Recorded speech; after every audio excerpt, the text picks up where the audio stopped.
Apartment ಅಂತ ಅಲ್ಲಿ ನಮ್ಮ ವೋಟರ್ಸ್ನ ಭೇಟಿ ಮಾಡ್ತಾ ಇದ್ದೀನಿ.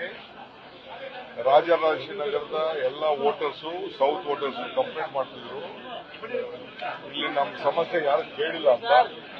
ಅದಕ್ಕೆ ನಾನೇ ಒಬ್ಬ ಪಕ್ಷದ ಅಧ್ಯಕ್ಷನಾಗಿ ಸರ್ಕಾರದ ಪ್ರತಿನಿಧಿಯಾಗಿ ನಾನೇ ಅದನ್ನೆಲ್ಲ ನೋಟ್ ಮಾಡಿಕೊಂಡು ನಾನೇ ಅವ್ರ ಸಹಾಯಕ್ಕೆ ಹೋಗ್ಬೇಕು, ಅವ್ರಿಗೆ ಏನ್ ಪ್ರಾಬ್ಲಮ್ಸ್ ಇದೆ ಅಟೆಂಡ್ ಮಾಡಬೇಕು ಅಂತೇಳಿ ನಾನೇ ಖುದ್ದಾಗಿ ಬಂದು ಮಾತಾಡಕ್ ಬಂದಿದ್ದೀನಿ.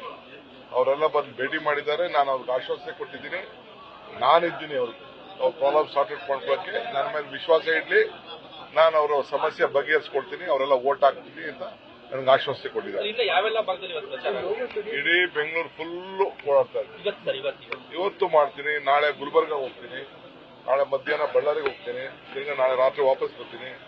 ನಾಳಿದ್ದು ತಿರ್ಗಾ ನಾನು ಆನೇಕಲ್ಗೆ ಹೋಗ್ತೀನಿ, ಅದಾದ್ಮೇಲೆ ತಿರ್ಗಾ ಹುಣಸೂರು ಹೋಗ್ತೀನಿ, ಪಿರಿಯಾಪಟ್ಟಣ ಹೋಗ್ತೀನಿ, ಮಡಿಕೇರಿಗೆ ಹೋಗ್ತೀನಿ. ನ್ಯೂಸ್ ಫಸ್ಟ್ ನಿರ್ಭೀತಿಯಿಂದ ನಿಮ್ಮ ಪರವಾಗಿ.